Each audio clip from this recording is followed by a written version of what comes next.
Hoy seguimos con la fase de mejorar, ¿verdad? Ya estamos en la penúltima fase gracias, en la penúltima fase del semestre, del curso, de la metodología de Mike. Ya estamos en ese improve, ya casi lo terminamos y lo que nos queda es la parte de control. En esta fase de mejorar, vamos a trabajar algunos aspectos relacionados con el diseño experimental. Entonces, vamos bien en ese sentido. Hay una clase que llevamos un desfase porque el tema de la desconexión, posiblemente lo que vamos a hacer, yo revisando lo que queda, yo calculo que para la última sesión, la semana 16, casi que vamos a tener como 2 presentaciones ahí en ese cierre. De hecho, una de esas presentaciones yo la hice, sale con mi nombre y todo. Yo pensé que le iban a quitar eso. Y ahí lo que estamos haciendo es como que arrastrando y de pronto la última semana nos van a quedar dos. No sé si vemos un pedazo de una, otro pedazo, o vemos una completa y otro pedazo, no sé. Cuando lleguemos ahí lo vemos, pero la idea es cerrar con todos los temas, los cuales serán evaluados en el examen parcial o en el último examen parcial o tercer examen. Aquí abajo ustedes ven que esto está ubicado en función de las páginas del libro, en este caso el libro de la vez pasada, el de análisis y diseño de experimentos. Ese está en digital, yo lo tengo aquí impreso con un montón de rayonazos, pero ustedes lo tienen en digital y eso les ayuda para ubicarnos donde están, porque eso también a la hora de estudiar es clave. Bueno, para mí lo es y por eso yo se lo coloco ahí. Ahorita estamos capítulo 4, página 100. Ya esta primera parte, brincamos a la página 102 y ahí, ok. Diseño de bloques completos al azar. En cualquier experimento, la variabilidad proveniente de un factor de ruido puede afectar los resultados. Un factor de ruido es un factor que probablemente tiene un efecto en la respuesta, pero que no nos interesa estudiar. El concepto de factor de ruido, de hecho, esto viene de la electrónica. Cuando uno analiza una onda en electrónica, el factor de ruido es esa estática, ¿verdad? O eso que se le mete ahí a la onda. Y entonces uno dice, es que a mí lo que me interesa es la onda original, pero no me interesa el ruido porque me está perturbando mi experimento, lo que yo estoy analizando o yo estoy viendo. Entonces, a partir de ahí, uno pues lo que quiere es, existe una forma en el cual yo pueda, ok, con lo que vamos a ver hoy, lo podemos hacer. Si el factor de ruido es conocido y controlable, si es conocido, estamos casi que en el mundo de las causas comunes, ¿verdad? Esperaría uno. O ciertas causas especiales. Recordemos que una causa especial es la que, una causa especial no necesariamente es una causa que no conozcamos. Puede ser que la conocemos, pero que se dé muy poco. Entonces, por ende, es especial. Digamos, yo ahorita, factores que me pueden afectar la clase ahorita, uno puede decir, profe, que se vaya la electricidad. Bueno, donde yo vivo, Guadalupe, eso se puede decir que es una causa especial. La electricidad aquí es como muy estable. No es que nunca se va, ¿no? Y si se ha ido. Pero no es algo como que me digan, mira, se va 3 veces al mes. ¿No? Entonces, digamos que está como en el umbral. Es más especial, pero que se vaya el internet, últimamente ha estado estable, pero también a veces el internet falla y que la cablera y el que... Entonces ya no es tan especial. Es una causa un poco más común. Que la computadora se me pegue o se bloquee o se apague de pronto. Bueno, hey, no me ha pasado, este equipo es relativamente nuevo, entonces sería una causa especial. Vean que con el tiempo las causas especiales se pueden convertir en causas comunes si no las cuidamos, si no estamos revisándolas y demás. Bueno, y aquí se utilizan bloques, ¿verdad? Aquí vamos a mostrar el concepto de bloqueo, lo hablábamos la semana pasada, para eliminar el efecto en la comparación estadística de los tratamientos, para poder hacer un análisis sin que eso sea un efecto de afectación o demás.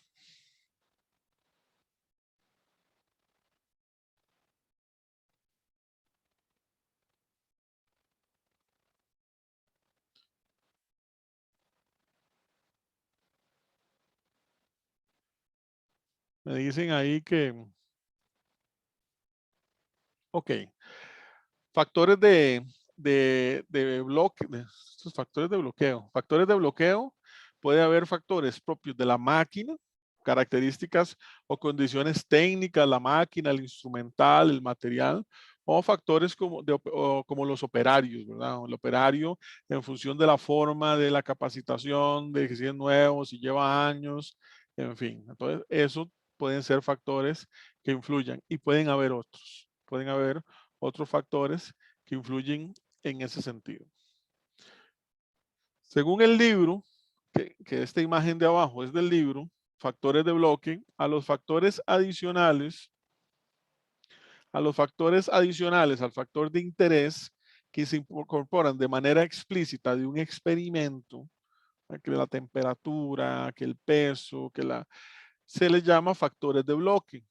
Estos tienen la particularidad de que no se incluyen en el experimento porque interesa, interesa analizar su efecto, sino como un medio para estudiar de manera adecuada y eficaz el factor de interés. Entonces, yo puedo estar haciendo un experimento donde la temperatura es clave en función de ese experimento, de ese desarrollo, pero puede haber un elemento de humedad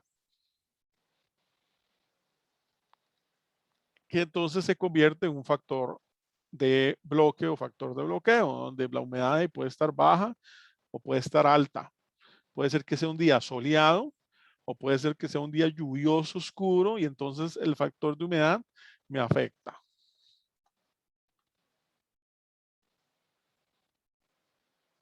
Como decía uno de mis abuelos que era panadero, el pan sabe cómo está el clima. Fuentes de variabilidad. En un diseño en bloques completos al azar, se consideran tres fuentes de variabilidad. Número uno, el factor de los tratamientos. ¿Qué es lo que estamos, el factor de los tratamientos son los tratamientos que estamos analizando como tal. El factor de bloque es ese factor que está ahí incluido, pero que de pronto yo no quiero considerar o tal vez no me interesa considerarlo porque o puede ser algo que no dependa completamente de uno o porque puede ser que realmente a uno no le interesa más, está pues ahí ubicado. Y el error aleatorio, ¿verdad? Siempre que hablamos de muestreos, inferencia estadística, este, diseño experimental, que es un diseño experimental estadístico al azar y demás, va a haber un error aleatorio involucrado a todo experimento. Esto quiere decir que existen tres posibles, o podrían existir, tres posibles culpables de la variación, de la variabilidad de un proceso. Y recordemos que todo el principio del Lean Six Sigma, especialmente Six Sigma, se enfoca en atacar la variabilidad. Para atacarla hay que analizarla, hay que comprenderla, hay que controlarla, hay que mejorarla y demás. Diseño de bloques completos al azar. La palabra completo en el nombre de diseño se debe a que en cada bloque se prueban todos los tratamientos. Hay muchas veces combinaciones de los diferentes tratamientos. Eso es lo que hace un diseño experimental, hacer como combinaciones en función de poder obtener diferentes elementos. Esta parte es muy teórica. Ya cuando uno entra en el ejercicio, lo entiende un poco más. Aquí más o menos es cómo se dividen. Ahí también voy a brincar a eso. El formato de diseño de un bloque de grupo al azar, eso está también en el libro, los tipos de bloque, 1, 2, 3 hasta el bloque B, y los diferentes tratamientos, ahorita lo vamos a ver ya con nombre y apellidos. Igual esta parte habla, bueno, los factores de bloqueo. Los factores de bloqueo que aparecen en la práctica son turno, lote, día, tipo de material, línea de producción, operador, máquina, método, etcétera. Aquí me está hablando casi que de las M del Ichikawa orientadas hacia producción manufactura. La imposibilidad de aleatorizar de bloque a bloque se aprecia claramente cuando se bloquean factores como día o turno, ya que no tiene sentido pensar en seleccionar al azar el orden de los días o los turnos porque por un tema meramente de tiempo. bueno, hay características y condiciones propios del análisis. Cuando uno hace un análisis, hay que ver la lógica de lo que uno está analizando. Ni Excel ni Minitab van a entender cuál es el trasfondo o si tiene sentido o si hay una realidad en función de lo que estamos viendo. Excel o Minitab no sabe un montón de condiciones que únicamente nosotros como analistas podemos llegar a interpretar o a definir para poder decir, esto tiene sentido o no, o un resultado y demás. La fórmula que usa difiere un poco de la del libro, en el sentido de que la fórmula es la misma, más las letras griegas cambian. En el libro usa Tao y otra por ahí, no me acuerdo cómo se llama, G creo que es. Bueno, pero la fórmula es la misma. Aquí habla de mu más alfa más beta más un epsilon, que es el error involucrado. Pero bueno, eso es un poco ahí teórico. Viene el cálculo de cómo hacer eso, ya lo vamos a hacer con un ejercicio. Habla del modelo aditivo, esta parte es como muy teórica. Entonces, no quiero tampoco estar solo como que leyendo y leyendo. Diseño de bloques aleatorizados n igual 1. Esta es la fórmula, no, estas son las fórmulas cuando hacemos un diseño, un diseño de bloques aleatorizados, para decir el nombre exacto, a pie. Entonces, en el primer ejercicio vamos a calcular en Excel cómo hacer esto. Las ventajas. Excel tiene un complemento de análisis de datos que nos da todo esto de una vez. No hay que estarlo haciendo porque esto es súper engorroso hacerlo a pie. O también se puede hacer pues con Minitab. ¿Qué es lo que vamos a llegar a encontrar con esas fórmulas? Esta tabla que vemos aquí, que es la tabla de ANOVA de un diseño de bloques. Esa tabla que ustedes ven ahí está ubicada en la página 104 del libro. Ahí tenemos las fuentes de variabilidad, los tratamientos, el bloque o los bloques, el error involucrado, un total, la suma de cuadrados, los grados de libertad, cuadrados medios, el valor del estadístico de prueba de Fisher y el p-value o valor de P o de probabilidad. Generalmente en la escuela, en las diferentes pruebas estadísticas, nos han ido en la escuela, digo yo, en la escuela de negocios de la Universidad de Costa Rica, no en la escuela primaria. Nos han enseñado que casi que todas las pruebas están como en función de esto, un valor teórico que si es mayor o menor al valor calculado, o un valor de tabla en función del valor calculado. Está bien, eso viene de cuando uno hace todo esto a pie. Pero Minitab y muchas pruebas piensan o se desarrollan meramente basado en el valor P o p-value, valor de probabilidad, que generalmente lo que busca o define esto es un tema de análisis de hipótesis, se establece una hipótesis nula de tal y tal cosa, y lo que se busca es que el p-value sea mayor al nivel de significancia. Y ya con eso, uno no rechaza o acepta la hipótesis nula, o en su defecto, si la rechaza, pues acepta la hipótesis alternativa. Es lo mismo, solamente que como que he visto de dos formas distintas. Ahora con el Excel lo vamos a ver de las dos maneras. Yo igual lo pongo de las dos formas porque así viene establecido, así les han enseñado más y pues para no confundirnos. Yo considero que es más fácil visualizar el p-value, no necesito valores de tabla, pero igual, o sea, es meramente un tema de costumbre y de cómo uno lo ve. Ok, este ejercicio está desarrollado en el Excel que se llama sección 12, ¿verdad? Y ahí vienen los diferentes desarrollos a pie y creo que están muy bien estructurados, ordenados para no confundirnos. Dice, en una empresa se desea estudiar la efectividad de 3 métodos distintos de capacitación. Para ello se realiza la capacitación de un nuevo método de Alisto con las capacitaciones 1, A1, 2, A2 y 3, A3. Desde la perspectiva experimental, el problema podría resolverse formando 3 grupos al azar de sujetos, uno para cada método. Al finalizar el estudio, se pide a los sujetos del experimento que listen un total de 10 máquinas. Sin embargo, se piensa que el nivel intelectual de los operarios es una probable variable capaz de contaminar los resultados del experimento. Pucha ejercicio más. El nivel intelectual de yo leo eso y o sea, como que todo está en función del IQ, de qué tan inteligente es la persona o no. Medir eso se las trae, pero bueno, me parece que por ahí va está bien.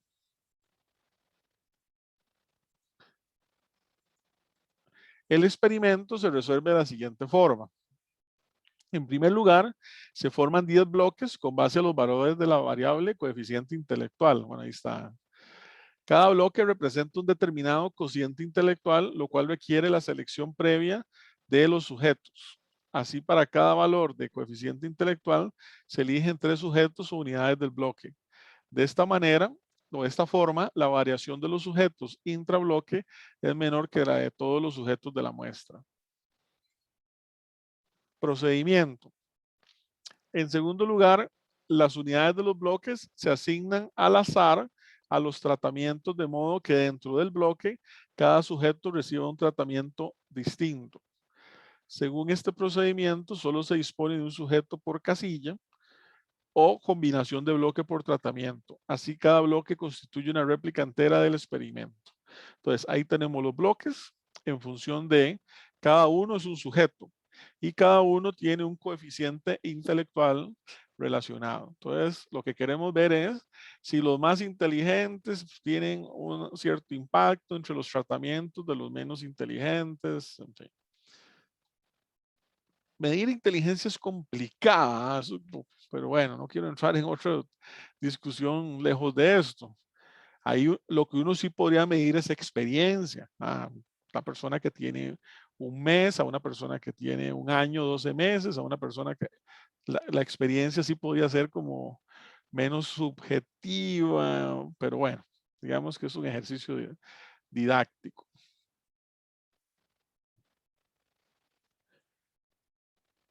Los pasos que necesitamos para el modelo de prueba estadística son los siguientes. Paso número 1.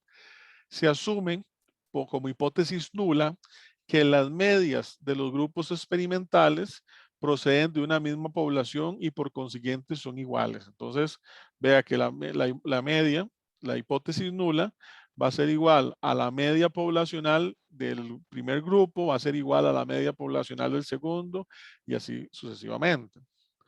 En el siguiente paso, en la hipótesis alternativa, se especifica que por lo menos hay una diferencia entre las medias de los 3 tratamientos. En términos estadísticos, se tiene que la hipótesis alternativa, H sub A o H sub 1, por lo menos una es desigualdad, ¿verdad? Pues podría ser esta de acá o podría ser esta de acá. Al menos una es desigual, nos dice la alternativa, la hipótesis alternativa. Paso 3. Se elige como prueba estadística un análisis de varianza o ANOVA, asumiendo el modelo aditivo y un nivel de significancia de alfa de 0,05. Muy bien, ya con eso me está diciendo que mi nivel de confianza del experimento, que es un elemento del muestreo y demás, es de un 95%.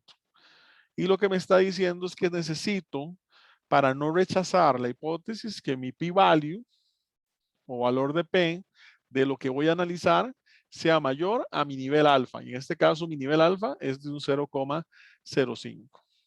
Si eso se da, no se rechaza la hipótesis nula, se acepta.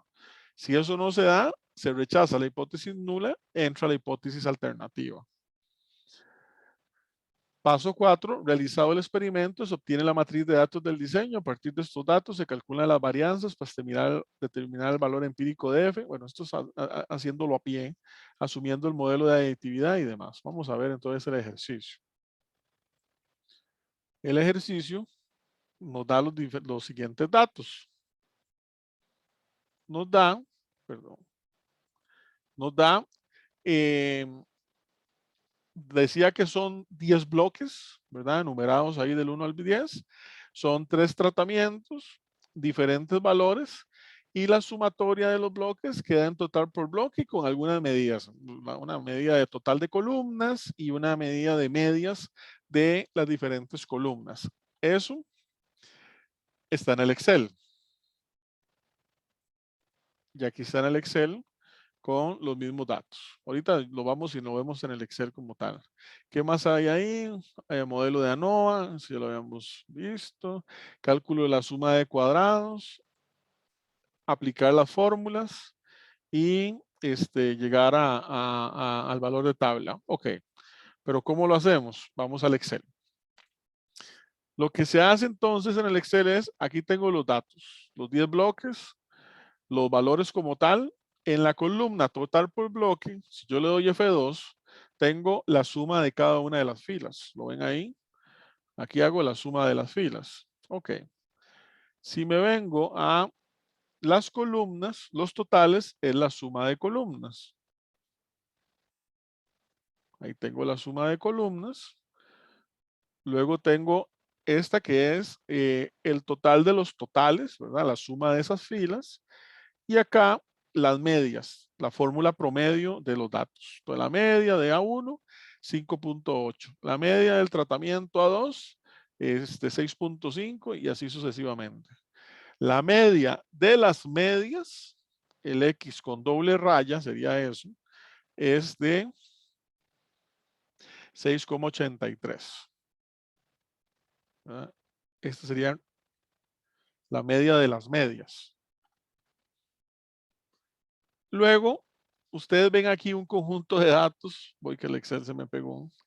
Ahí ustedes ven un conjunto de datos. ¿Qué son ese conjunto de datos? Para aplicar estas fórmulas, que son las que vienen del PowerPoint, me piden muchos valores al cuadrado. Entonces, este conjunto de datos es los datos dentro de la matriz con la fórmula potencia, que es lo mismo que agarrar el valor y hacerle el techito en Excel y llevarlo a la 2. Yo es que me he acostumbrado y le meto potencia a todo. Entonces, ¿verdad? El primer valor a la 2, el segundo valor a la 2, el tercer y así sucesivamente. Es meramente para aplicar fórmulas. La SC total, la suma de cuadrados total, dice que es la fórmula que está acá, ¿verdad? Bueno, aquí no está la fórmula teórica, sino que está con los valores ya metidos. En acá, aquí sí están las fórmulas teóricas.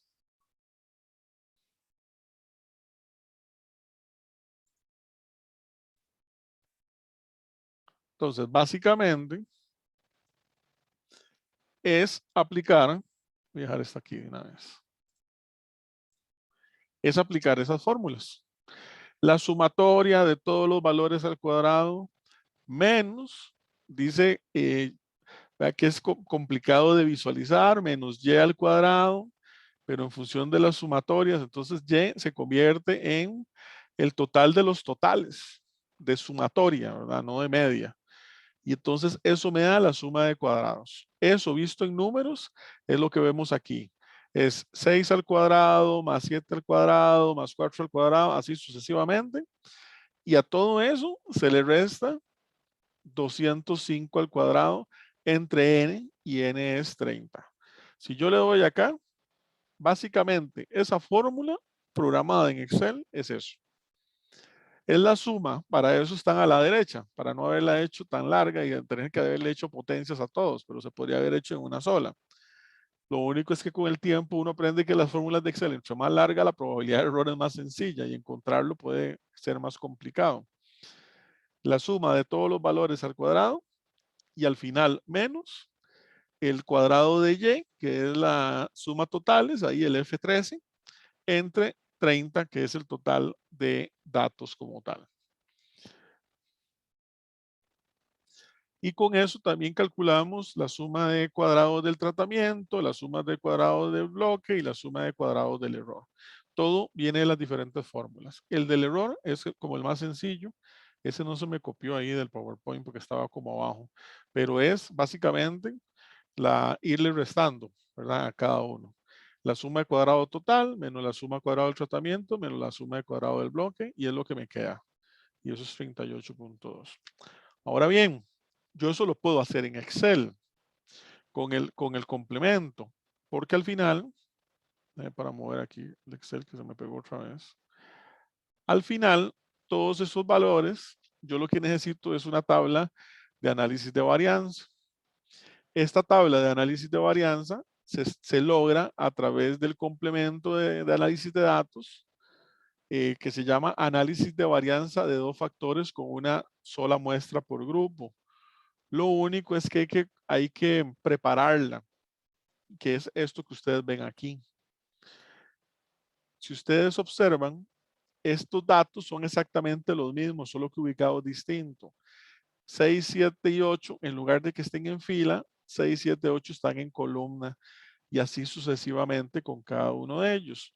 Al prepararlos, yo puedo utilizar el complemento. ¿Cómo utilizo el complemento? Me voy a datos, análisis de datos y de análisis de varianza utilizo el de análisis de varianza de dos factores con una sola muestra por grupo. Le doy a aceptar, bueno, ahí están todos los datos. Rango de entrada, agarro, voy a marcar aquí, rango de entrada, agarro todos estos datos de acá, todo como una matriz. Le digo qué rótulos, para que él sepa que estos son rótulos, que estos son rótulos. El alfa, ya el ejercicio me hablaba de un 0,05, ¿verdad? Que es mi nivel de significancia. Y el rango de salida, ¿dónde quiere que le tire todo eso? Entonces usted dice, bueno, tíremelo a partir de aquí. Y entonces ahí el Excel me da todo lo demás. Y entonces, llego acá. ¿Cómo interpreto eso? Tengo dos formas de interpretarlo. Una forma es, como nos han ido enseñando, en función de cuál es mayor y cuál es menor. Está bien. La primera me dice que el F calculado, el F viene de la prueba Fisher. La prueba Fisher calculada es mayor al valor crítico. El valor crítico es un valor de tabla. No necesitamos la tabla porque Excel me lo da. Ahí está marcado de los diferentes grados de libertad. ¿De dónde viene eso? Los 2 grados de libertad me ubican en esta tabla. Esta tabla está en la parte final del libro, por cierto. Y el 18 me indica la fila. Y a partir de ahí ya yo tengo el valor de tabla como tal. Eso si estuviera haciéndolo con tabla, pero Excel me lo da. Entonces, como el valor de la prueba Fisher es mayor al valor crítico, se rechaza la hipótesis nula de que el tiempo medio poblacional de los tratamientos son iguales. Eso yo lo puedo ver igual en la prueba de P. La prueba p-value es esta columna que Excel le llama probabilidad. Y lo que busca es que el p-value sea, o valor de probabilidad, sea mayor al alfa. Es el valor de probabilidad, en este caso me dio 0,005, es mayor a 0,05. No es mayor, no se cumple. Entonces se rechaza la hipótesis nula. Llegamos a lo mismo. ¿Qué pasa en la otra? En la de columnas. En la de filas y columnas, aquí no significa nada, hay que ir al contexto del ejercicio, ¿verdad? En el caso de la fila, el valor de la prueba Fisher es menor que el valor de la tabla o valor calculado, que ahí lo estamos viendo igual de dónde es que vienen. Ahora está en función de 9 grados de libertad en el numerador versus 18 grados de libertad en el denominador. Como el valor es menor, no se rechaza la hipótesis nula de los bloques coeficientes, es decir, no existe diferencia entre bloques en cuanto al promedio. mu1 es igual a mu2 igual a mu3, como decía, y en ese caso se acepta, no se rechaza. Si lo viéramos a nivel de probabilidad o de p-value, es lo mismo. El valor de p-value necesito que sea mayor al nivel de significancia o alfa. En este caso me está dando 0,460, es mayor a 0,05. Se cumple, no se rechaza la hipótesis nula y por ende se llega a esto que les acabo de decir por acá.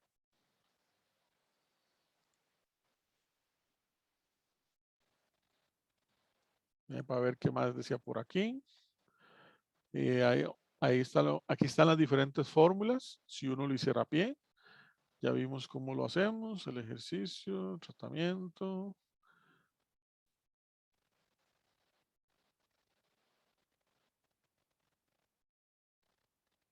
Estos valores de aquí son los valores de la prueba Fisher de tabla. Aquí está lo del p-value, que si es menor o es mayor, y eso ya lo vimos. Solución en Excel, dice la 28. Déjame para ver la solución en Excel, que es lo que viene acá. Bueno. La solución en Excel, ya me acordé, es cómo colocar los valores para hacer el de análisis de datos, que ya lo había explicado, pero yo lo coloqué uno a uno porque sucede, y a mí me estaba pasando, que a veces uno se le olvida entre tanto Excel y tanta cosa, y lo estaba intentando hacer con este y no me daba. Y yo, qué raro, porque no me, ya me acordé, dije, no voy a meterle pantallazos para que cuando esté dando la clase parezca que tengo esto en la memoria, pero no, uno se le cruzan los cables, por eso lo bueno de ir, y ahí viene de dónde vienen los diferentes elementos y cómo llegar al valor. Entonces, ok. Diseño de bloques aleatorizados. Vean que el diseño de bloques aleatorizados que estábamos viendo es cuando n es igual a 1. Ahora vamos a ver cuando es mayor. A partir del experimento descrito a raíz del diseño de bloques de un solo sujeto por casilla, considérese que hay 3 sujetos por casilla. He ahí el tema del n igual a 1 o el n mayor a 1. En este contexto, el n igual a 1 era el tema de si teníamos solamente una persona, un operario. Y en el tema del n mayor que 1 es si tenemos, mayor que 1, es si tenemos más de un operario como tal. Así si se tiene un total de 9 sujetos por bloque y 3 sujetos por tratamiento intrabloque.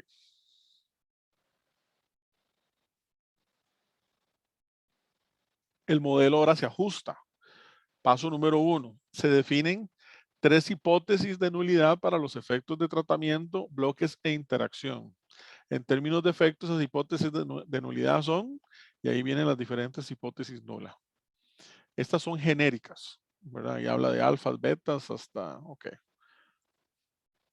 Paso 2. La primera hipótesis alternativa coincide con la hipótesis experimental o hipótesis de efecto de tratamientos.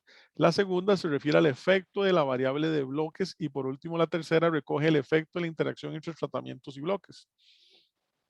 Aquí nos entra una hipótesis alternativa más a diferencia del ejercicio anterior. La prueba, igual, es una prueba de análisis de varianza. Ahí le ponen un nombre, F de Snedeker, asumiendo el modelo estructurado de efectos propuesto y un nivel de significancia que generalmente este es el que colocan por default como el estándar industrial del 95% de nivel de confianza. Paso 4. Realizado el experimento, se obtiene la matriz de datos del diseño. Con estos datos se estiman las varianzas para calcular el valor empírico de F. Y bueno, básicamente es hacer todo eso a pie. Y aquí viene entonces el diseño de bloques. Vean que a diferencia del anterior, en lugar de tener un solo valor, yo tengo 3 valores porque tengo a 3 sujetos.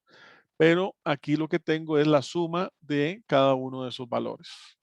6 más 5 más 3, 7 más 5 más 4 y así sucesivamente. Lo demás, los totales por columna es la misma, ¿verdad? Ahora está haciendo el total de este valor y los totales por bloque es la suma de esto, que ya vamos a ver en el Excel. En el Excel, en la siguiente me habla de ejercicio 43, de la presentación de la diapositiva 43. Ahí me salió un mensaje que el internet es inestable. Si se me va o se me corta, ustedes me avisan, por favor.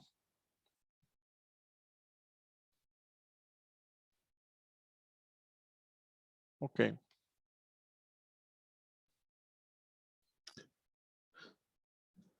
¿Qué más? Esto es como la parte técnica, viene cómo calcularlo, pero eso está en el Excel, ya lo vamos a ver. Cómo llegar a la tabla, eso está en el Excel, el modelo. y cómo hacerlo en función de la herramienta de análisis de datos. Ok, todo esto es como los pasos, pero que ya están desarrollados. Vamos al Excel para ver. En el Excel, eh, lo que se ubica ya es la suma, ¿verdad? ¿La suma de qué? Esta primera tabla, que se ve toda grande, tiene los diferentes datos que están acá. Vea que la primera, 653, 675, 653, 675. Solamente ubicados diferentes. Obviamente el PowerPoint me da una imagen. Aquí es como es pasar todos esos datos de imagen a valores en celda.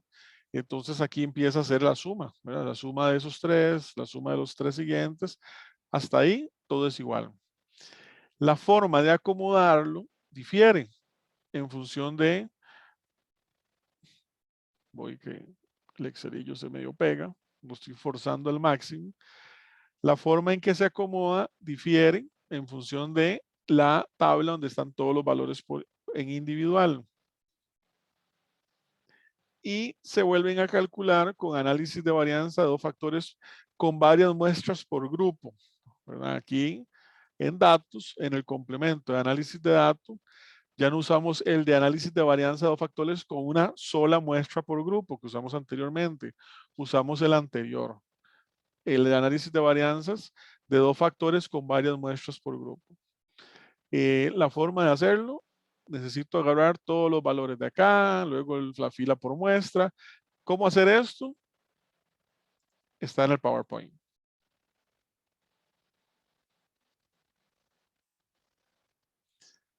Ahí están los datos.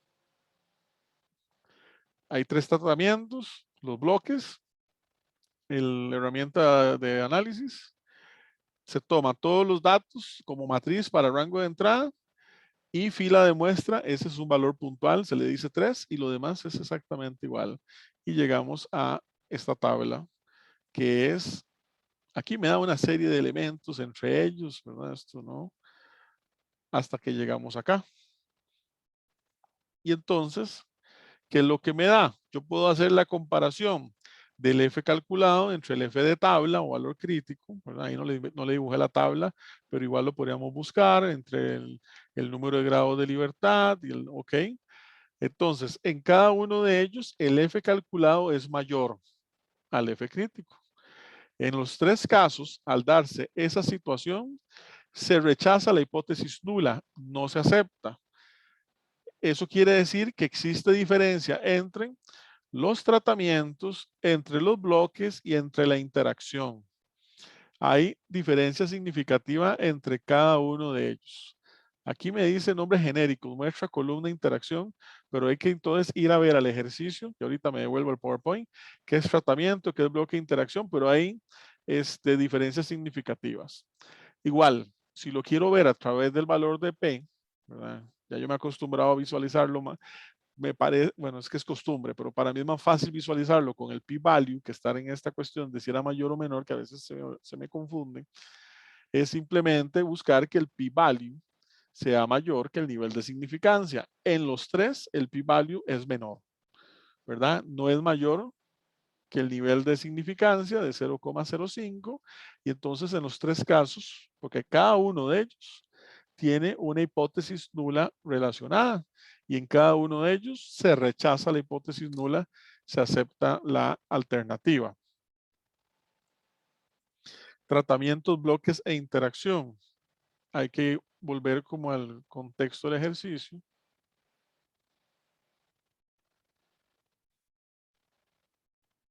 Donde él me habla de los diferentes elementos, ¿verdad? Bueno, aquí dicen que efectivamente se me dan tres hipótesis nulas basado en tratamiento, bloques e interacción. La interacción es la unión o el análisis del efecto tratamiento-bloque. Vean que la primera le pone valor de alfa, la de tratamiento. La siguiente le pone valor de beta, bloque, y la siguiente es alfa por beta. Es la iteración o la relación entre las dos variables. Esto es interesante porque lo vamos a ver con Minitab, con elementos descriptivos más que no con Excel, que a la hora de hacer ciertos análisis puede ser que yo diga, por ejemplo, en un tema de una fábrica de helados, puede ser que la leche en cierta característica no tenga una condición, qué sé yo, que el azúcar no tiene una condición, que el agua, pero a la hora de hacer iteraciones, puede ser que las cosas cambien. Cuando yo llego e interactúo a leche con azúcar, si haya una relación, o sea, la unión de esas dos materias primas sí me afecta el experimento, pero ellas por sí solas no. Ese es el elemento para entender el concepto de iteración. Ahora lo vamos a ver con Minitab, entonces nos queda más claro.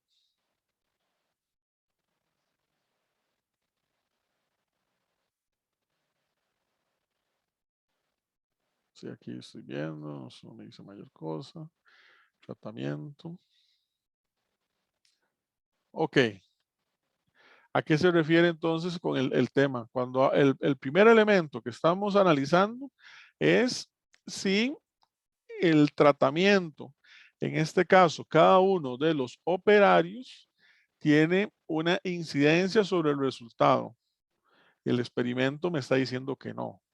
Luego, el tema de bloque es a la hora de revisar los diferentes momentos, por ejemplo, la fila 1 del bloque entre los tres tratamientos, que se supone que se hicieron como en el mismo turno o en el mismo momento. Hay una interacción hacia eso en función del resultado experimental. Lo mismo me dijo que no. Y la iteración es la combinación entre los tratamientos y los bloques, que es cada una de estas, que se ve en esta columna, pero realmente es cada una de las siguientes filas. Significa que tampoco hay una iteración estadística significativa y basado en los elementos y por ende, pues se descarta las hipótesis nulas. Y aquí no hay mayor, no puse yo mayor definición en ese sentido. Y debe para ver en el Excel. Sí, en los tres casos se rechazan las hipótesis nulas. Ok, esto tal vez porque estos ejercicios, los contextos no están así como que muy amigables. Pero en este otro de Minitab vamos a ver que sí podemos sacarle más elementos de interpretación. Aquí entramos en el contexto de lo que se conoce como diseños de cuadro latino.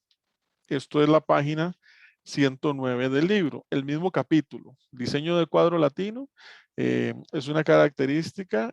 De hecho, yo esto creo que lo he visto más que todo con Minitab, no tanto con Excel, no me acuerdo, pero bueno, casi que siempre ha estado, bueno, siempre yo desde que lo he visto ha sido como con Minitab. Empiezo a partir de la página 109, pero hagamos un pequeño, como para tener un poco, ahí estoy grabando, como para tener un poco más claro lo que acabamos de explicar, que tal vez en el ejercicio anterior queda un poquillo medio abstracto. En el libro, en la página 105, viene un ejemplo que ustedes ven ahí a continuación. Dice, en el ejemplo del capítulo 3, donde se planteó la comparación de 4 métodos de ensamble, ahora se va a controlar activamente en el experimento a los operadores que realizarán el ensamble, que lo que da lugar al siguiente diseño en bloques completos al azar. ¿Qué es lo que tengo en esa tabla? Tengo 4 operadores y 4 métodos respectivos. Entonces, lo que se acaba de ver, lo que va a buscar es, como hipótesis nula, primero, si hay un cambio o que podamos decir que hay una variación estadísticamente significativa por causa de alguno de los operadores. O si hay una variación estadísticamente significativa en función de alguno de los 4 métodos en que se hizo el ensamble que no nos da mayor información. Se hacen los diferentes análisis, se aplican las fórmulas. Ahí ustedes ven que en el libro las fórmulas son las mismas. Y se llega, perdón, y se llega a la tabla NOVA. La voy a agrandar acá, que esa ya está en la página siguiente, en la 106. Y entonces llegamos a el siguiente elemento. Y lo vamos a hacer en función del valor de p-value, porque no tengo el F, como los dos Fs comparativos, pero con p-value también. Entonces, en el primero, cuando analizamos los 4 métodos de trabajo, en los 4 métodos, el valor de p-value se buscaría o se esperaría que sea mayor al nivel de significancia 0,05 o nivel alfa. No lo es. Se rechazaría la hipótesis nula. ¿Qué sería la hipótesis nula de los métodos? Decir que cada uno de los métodos, ¿verdad? La media del método A es igual a la media del método B, que es igual a la media del método C, que es igual a la media del método D. Al darse esta situación, no se acepta, se rechaza y entra la hipótesis alternativa. Alguno de los métodos tienen eh, una variación estadística significativa en función de los ensambles o el ensamble que se hizo en el experimento. ¿Qué pasa con el tema de los operadores? Se analiza también en la tabla de ANOVA, pero aquí la cosa cambia. Ahora el p-value me está dando 0,03. No, perdón. Me está pasando 0,03 y yo estoy buscando que sea mayor que 0,05. No es. En el caso de los operadores, también se rechaza la hipótesis nula. Llego a lo mismo. Quiere decir que no puedo decir que que no haya una diferencia significativa entre operadores. Como se rechaza la hipótesis nula en función de la media, en función de los operadores, ¿verdad? mu1 igual a mu sub 2 igual a mu sub 3 igual a mu sub 4, se rechaza, se acepta la hipótesis alternativa, efectivamente existe algún diferencial entre los operadores a la hora de hacer el ensamble que nos establece el ejercicio. Y eso con el método que acabamos de observar. Bueno, este ejercicio es un ejercicio de libro y ahí lo pueden ver con mayor detalle y algunos elementos adicionales. Diseño de cuadro latino. El diseño de cuadro latino inicia siempre dentro del capítulo 4, inicia en la página 109.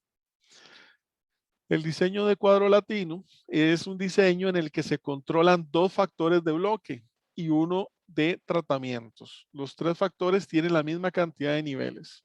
Los tratamientos se representan por letras latinas y se distribuyen en forma adecuada en el cuadro.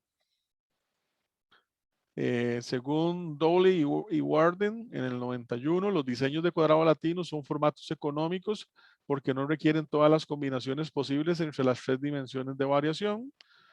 O sea, no requiere como hacer una separación y tener que hacer un montón de diseños experimentales en función de lo que se tiene. Variables de bloque entre A, B y C. Eso es un poco teórico. Aquí también viene un poco la parte teórica. Tal vez nos vamos como un poco más hacia el ejercicio. Los cuadrados latinos tienen la característica que tienen que ser matrices cuadradas, 3x3, 4x4, 5x5.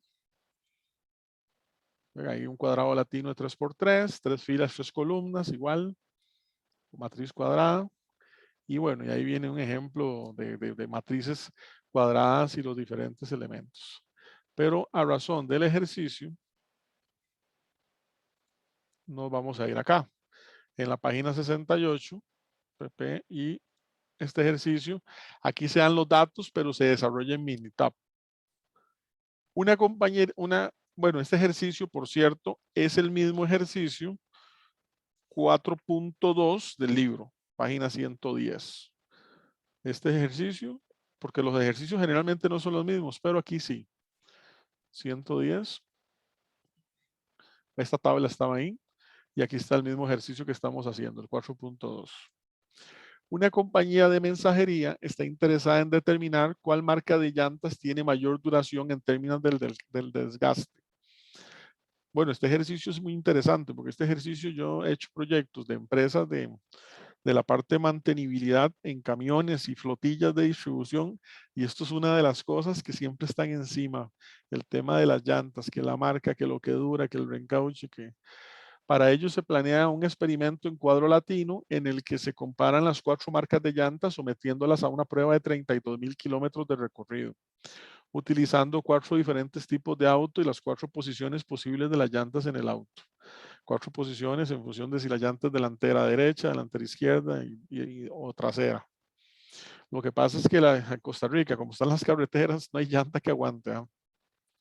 Así el factor de interés es el tipo de llanta o marca y se controlan 2 factores de bloques, el tipo de carro y la posición de la llanta en el carro. Ven que el tipo de carro y la posición está en función de lo que uno quiere combinar o bloquear, como para decir, no es el tipo de carro, no es la posición, estamos analizando la llanta como tal, pero entran esos elementos que son claves.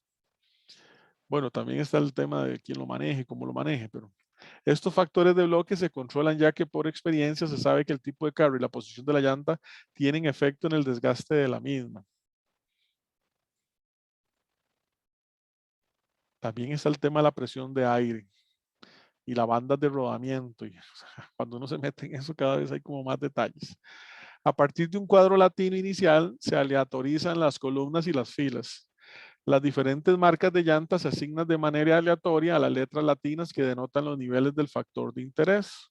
Entonces, la posición es donde se ubica en el carro, porque si adelante, llanta derecha delantera, llanta izquierda delantera, llanta trasera derecha, llanta trasera izquierda.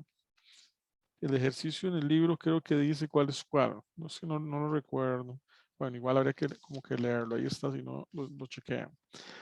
Luego está el tema de la marca, que es cada una de estas letras, C, B, A y D, o A, B, C, D, es la marca de la llanta, no nos dice cuál es. En la aleatorización no se deben de repetir los tratamientos en la misma fila ni en la misma columna. Quiere decir que esta combinación C, D, A, B es única, B, C, D, A y así sucesivamente. No hay una repetición como tal. El estadístico a valorar está en función de igual, hipótesis nula, hipótesis alternativas, en función de lo que estoy analizando. Aquí tengo una hipótesis principal y 2 secundarias, que es lo que me decía el enunciado ahora. La hipótesis principal es el factor de interés, que es el tipo de llanta o marca, que si es la A, la B, la C o D. Y el tipo de carro y la posición sería las hipótesis secundarias, ¿verdad? Eso está en el enunciado. Esta hipótesis principal, si la marcara ahí como en amarillo, en el enunciado, es lo que me dice factor de interés, el tipo de llanta y o marca. Y las secundarias, hipótesis secundarias, es el tipo de carro y la posición. ¿Por qué secundarias? ¿Por qué primarias? Tiene sentido, porque al final es importante el tipo de vehículo, es importante la posición en el vehículo, pero usted está haciendo su análisis para comprar llantas, no está haciendo su análisis en función de compra de carro. Ahí uno podría decir, entonces habría que hacer un análisis distinto en función de rendimiento y demás, si fueron que usted lo que está buscando es comprar carro. No está haciendo un análisis en función de posición de llanta, de cuál posición es más importante o más de... esos son elementos claves, pero el factor principal en este ejercicio, y por eso lo puse en amarillo, es la llanta. ¿Cuál es la que tengo que comprar? O en cuál debo de invertir. Aquí viene una serie de elementos por partes que ya están desarrollados en el Excel. Vamos a ver igual, dice. Hay que crear una tabla donde está cada uno de los valores, tratamiento, fila. Esta es la imagen del ejercicio del libro versus el Excel. Eso está aquí. Aquí está la imagen del ejercicio del libro y aquí está como tabulado en función de lo que necesitamos. Ahí nos enseñan paso por paso. Ven que el ABCD es marca de la llanta. Tal vez aquí yo le podría poner llanta, marca llanta. La fila, la posición. No me dice exactamente, pero generalmente eso es estándar.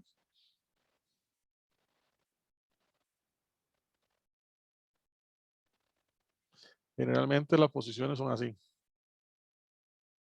Estas son las posiciones de llanta. Entonces, uno es llanta delantera izquierda. 2, llanta delantera derecha. 3, llanta izquierda trasera. 4, llanta de... Ok.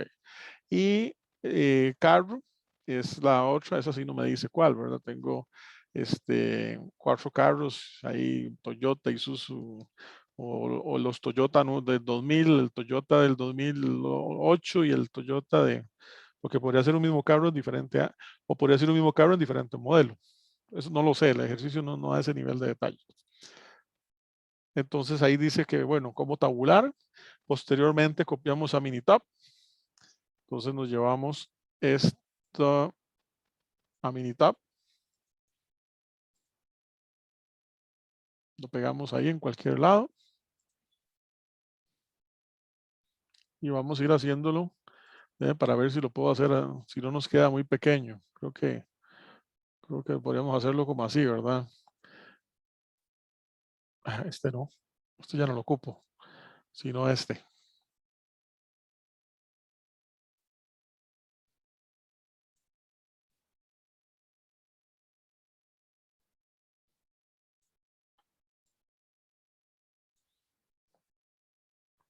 Nos llevamos eso a Minitab.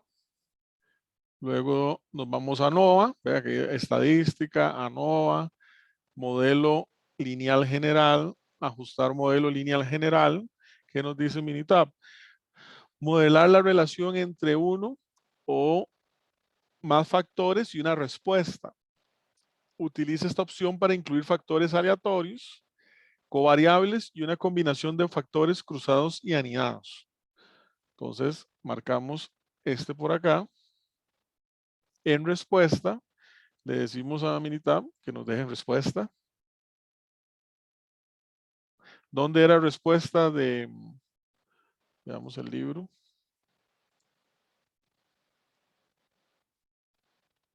El valor que está aquí, ¿verdad? El 12, 14, 17. Esa es la respuesta. Factores. Tratamiento. Tengo que marcar 2. Tratamiento y fila.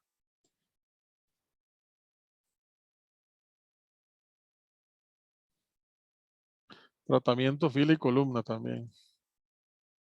Gráficas. 4 en 1, que es lo mismo que agarrar todas esas.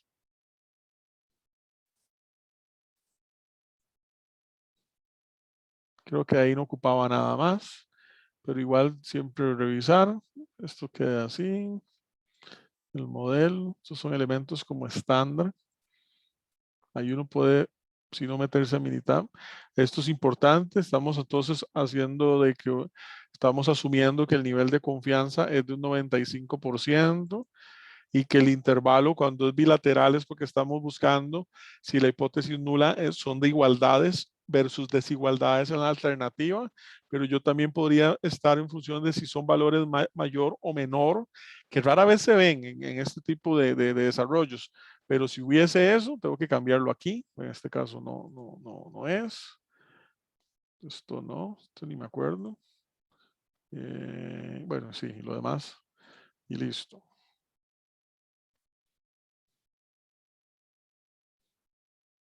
Y Minitab me da el elemento de, de la tabla que hemos venido trabajando, además de una serie de elementos adicionales y gráficas.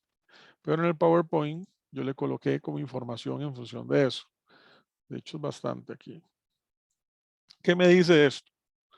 Entonces me dice, vea que aquí tenemos un análisis de varianza, un ANOVA, de 3 elementos. Un factor principal, que es la marca de la llanta.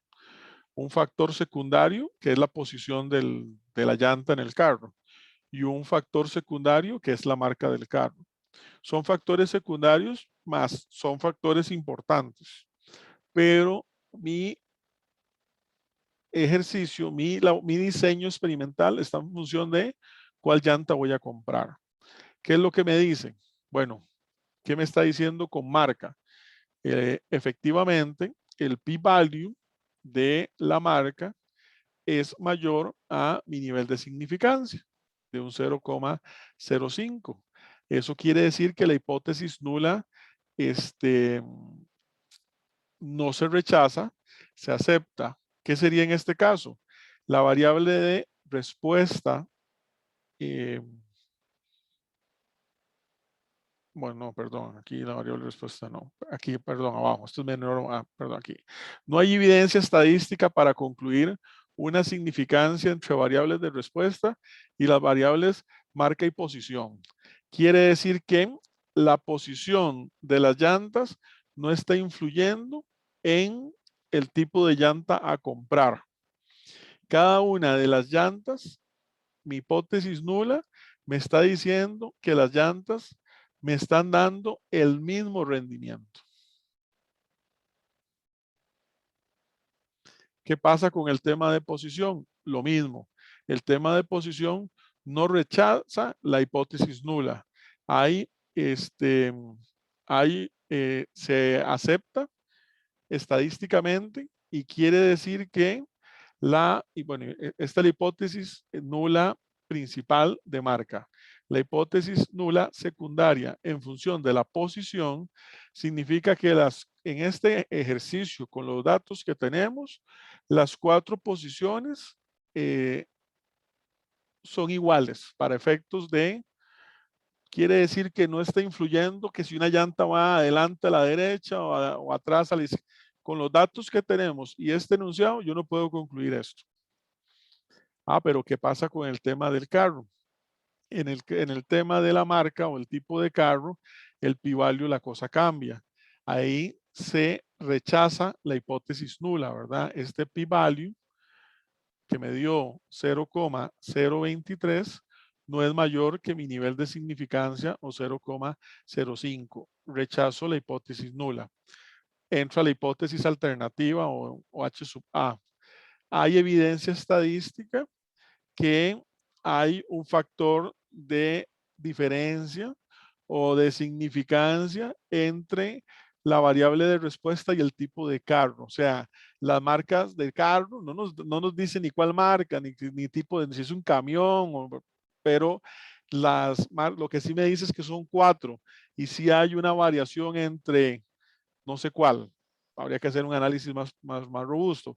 Pero sí hay una diferencia entre la marca 1, la marca 2, la marca 3 o la marca 4. No es que los 4, en fin, pueden haber 3, pueden haber 2.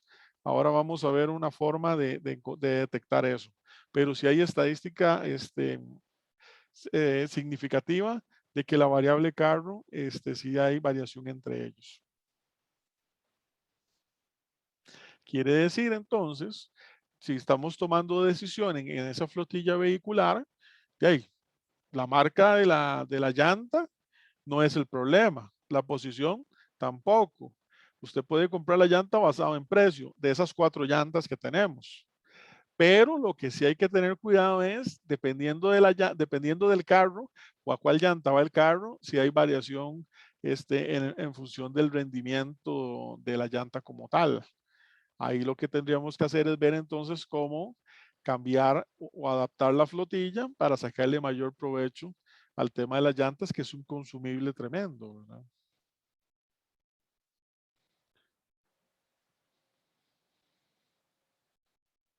Aquí es donde entramos al tema del diseño factorial 2 a la K. Eso ya es capítulo 5 del libro, la página 128.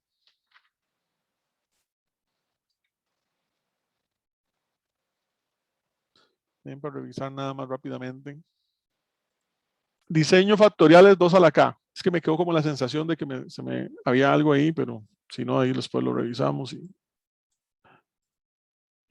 El diseño factorial 2 a la K es un diseño que estudia K factores con 2 niveles cada uno y se corren los 2 a la K posibles tratamientos, ¿verdad? Son útiles cuando la K está entre 2 y 5, en ese rango. Aquí hay un ejercicio interesante. Hacemos un pequeño experimento para determinar qué combinación de factores a la hora de realizar un helado en cono. Ese ejercicio sí no es del libro. El libro no. El ejercicio que trae el libro no es de helados.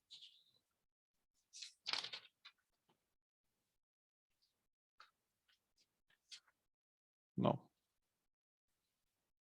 El del libro es de tequilas. De entre helado y tequila. Todo depende.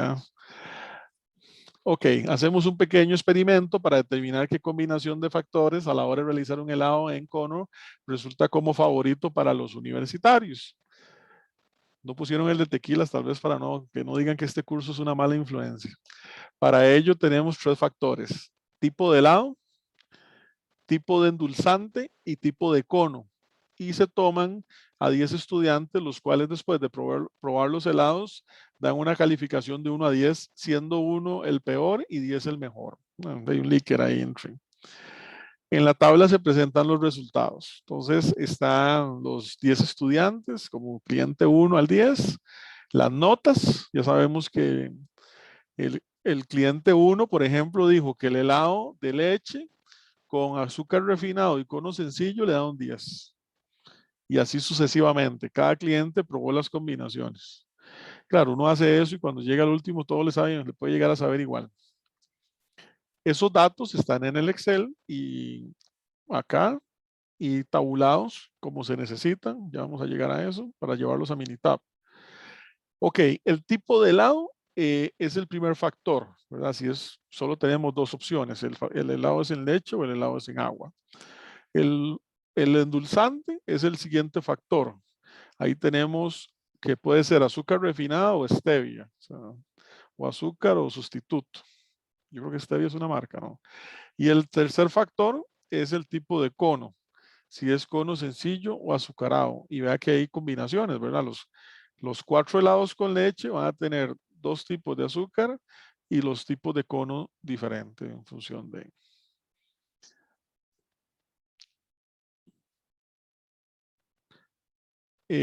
Vamos a llevar esos datos del Excel. En el Excel lo que se hace es que los datos se tabulan en una sola columna. Los ven acá. Los primeros 8 valores, 10, 10, 8, 10, están acá. Los segundos 2 y así sucesivamente. Están todos en una sola columna y los llevamos a Minitab. Vamos a pegarlos aquí en una nueva hoja.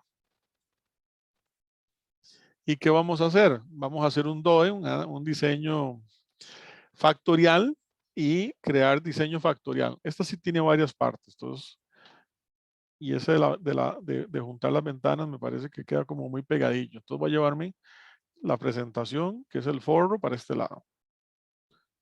Ya ustedes saben que ahí están paso a paso los pantallazos de lo que se va haciendo.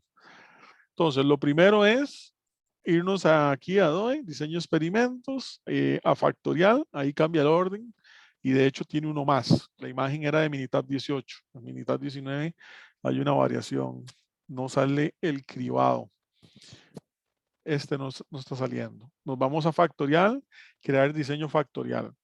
Crear un diseño de 2 niveles o completamente factorial o un diseño de Plackett-Burman. Veamos que sí. Ahí se me abre esa ventana. Ahí le decimos factorial de 2 niveles. Número de factores. Aquí tengo 3. Recordemos que tenemos que era con leche, sin leche, leche o agua. Pues ya se me olvidó, qué memoria. Leche o agua.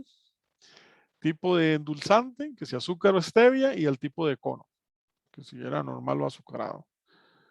Ok, ahí luego le damos, vamos a ver aquí, esto no, aquí no puedo hacer nada más de visualizar. Diseños. Ahí le vamos a decir que número de puntos centrales por bloque, eso me queda en 0. Número de réplicas para punto. Las réplicas eran 10, si no me equivoco. Ajá, 10 réplicas, que son 10 clientes.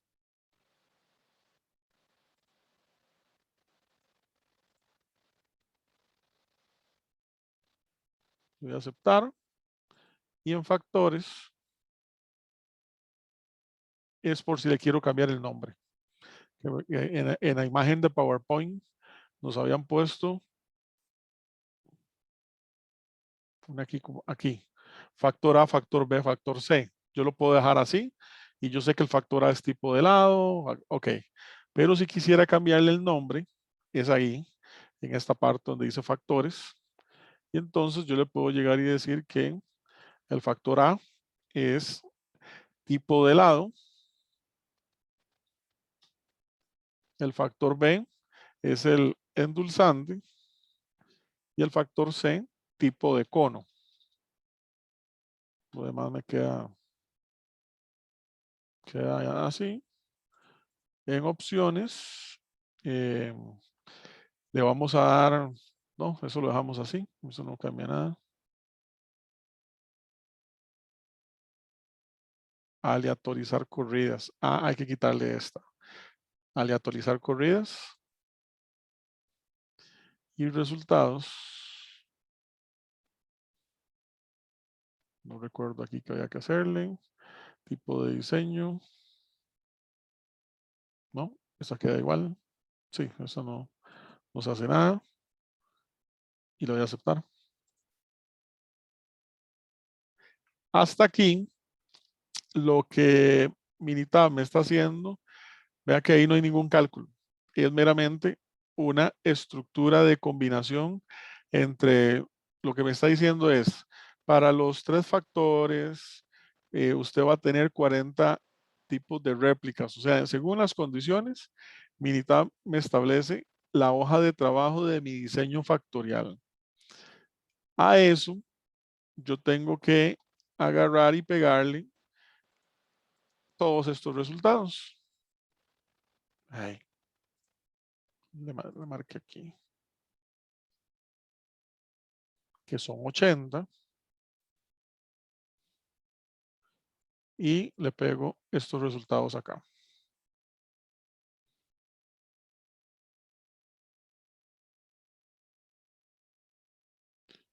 Para ver, porque algo no me suena. Algo hice mal.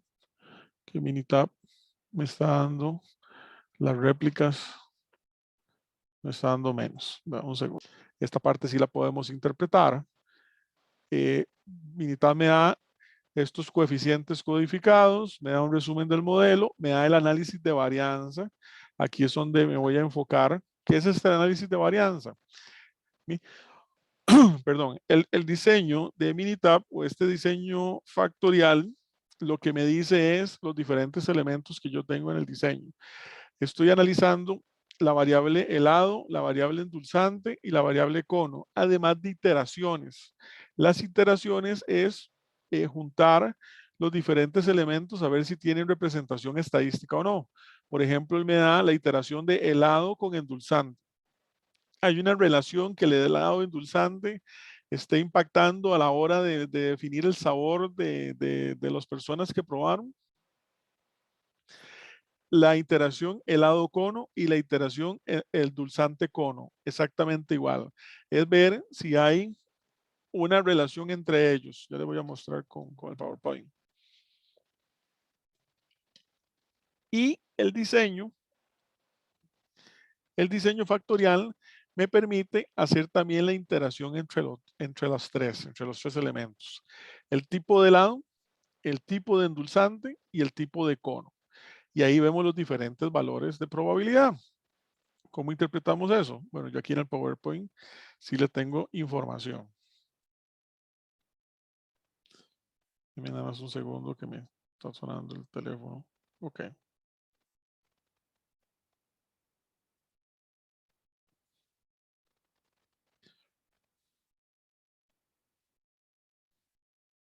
Ya. Me agregaron a un grupo ahí. Parecía metralleta. Ok, entonces, ¿qué es lo que vamos a buscar? Viendo los valores de probabilidad, en el caso de que los valores de probabilidad sea mayor, se habla que la asociación no es estadísticamente significativa. Si el valor de P o p-value es mayor que el nivel de significancia, en este caso de un 0,05, usted no puede concluir que existe una asociación estadísticamente significativa entre la variable de respuesta y término. Convendría que vuelva a ajustar el modelo. Pero En el caso de la variable, o sea, en la variable endulzante me está pasando eso y en la variable de cono. Pero ¿qué pasa en la variable de helado, que es la que, o tipo de helado?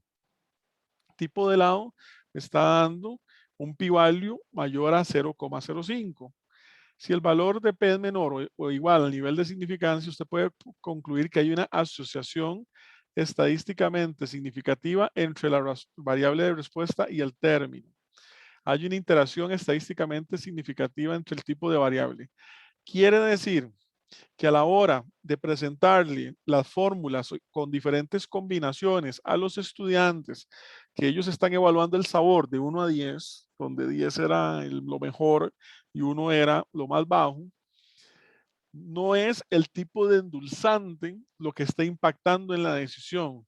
No es el tipo de cono ni es esas iteraciones. Lo que está haciendo ese factor de diferenciación es el tipo de helado. El tipo de helado, que si es en leche o en agua, es lo que está marcando el impacto en la variable sabor, que se evalúa de 1 a 10, según los datos que se tienen. Pero Minitab me da algunos elementos adicionales. Minitab me da este diagrama de Pareto. Este diagrama de Pareto es muy interesante porque es una herramienta descriptiva. Voy a agrandarlo aquí. Este diagrama de Pareto es una herramienta descriptiva donde yo puedo ver los factores y las combinaciones en función de el peso,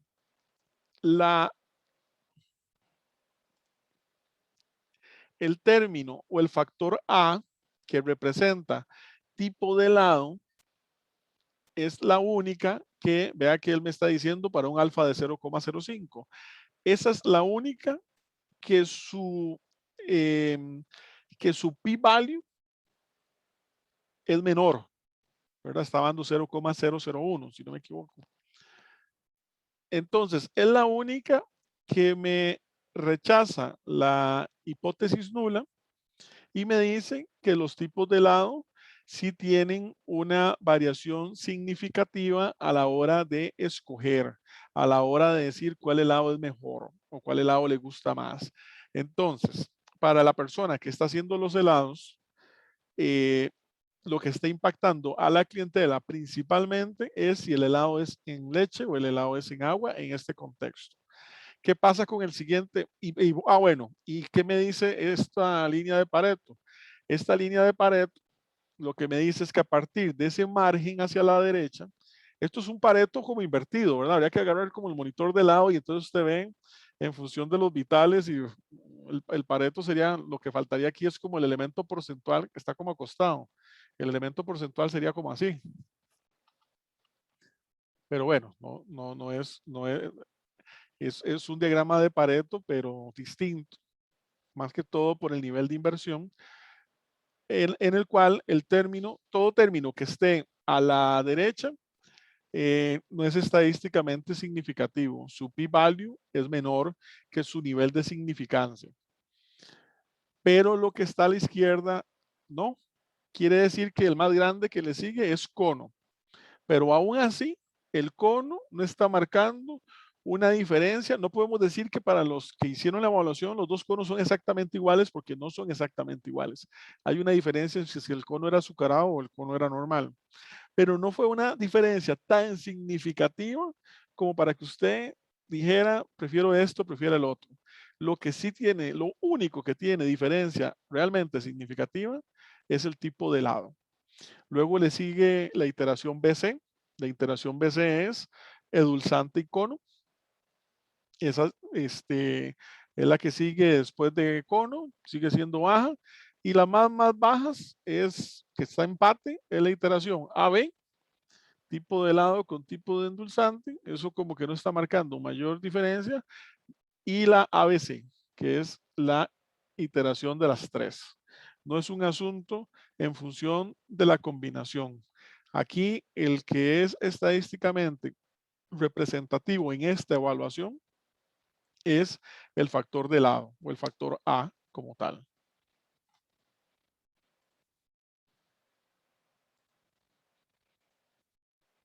Y como les decía, es el único que me está dando un p-value que es bajito, que es menor al nivel de significancia. Rechazo la hipótesis nula. No puedo decir que entre los gustos de las personas que probaron los helados, los dos tipos de helado, en agua y en leche, fue como indiferente. No, ahí sí hay ahí entra la hipótesis alternativa, ¿verdad? Donde un tipo de helado difiere del otro. Este difiere del otro. Bueno, entre uno y dos, entre agua y leche. Aquí sería como que son iguales. Mientras que todo lo demás, edulzante, no lo tiene, el cono tampoco, ni estas combinaciones de iteración, ni la iteración helado endulzante cono. Está en función de el tipo de helado. Este análisis de factorial es un análisis muy robusto.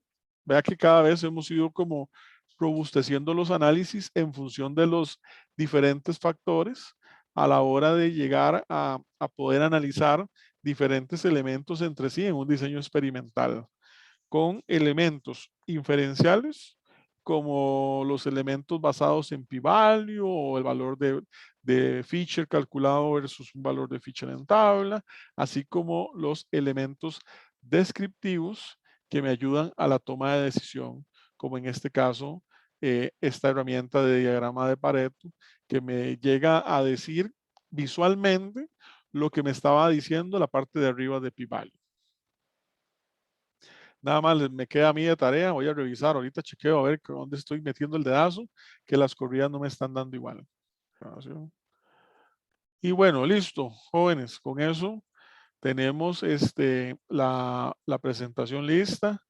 Revisen el examen con calma y los detalles que tengan, lo estructuran en un correo, como les había comentado al inicio. Nada más lo hace. Ya está visible, sí, el examen, ya lo tienen visible, sí. Ok. Sí, eso lo acaban de decir en el chat. Entonces, chequéenlo con calma, revísenlo bien y los detalles los montan. Yo creo que sí van a haber algunos detallillos ahí que la plataforma no estaba tirando como tal. Entonces, nada más para tomar en consideración. Hay dos compañeros que me están escribiendo en el chat. Sí, perfectamente. La respuesta. Y para los que no, entonces nos vemos. Esta semana apenas tenga el diseño experimental, lo agrego al Drive y les mando un mensaje a través de mediación virtual. En teoría, yo esperaría que no pase el miércoles. Tenemos tiempo. Ya les dije que entonces estaríamos entregando el diseño experimental de hoy en 15 a través de correo y demás. Y por lo demás, nada más reviso cuál es el detallillo que tengo ahí con eso para la otra semana mostrarles dónde fue que no me estaba dando las 80 iteraciones. Y si no, pues nos vemos de hoy en 8.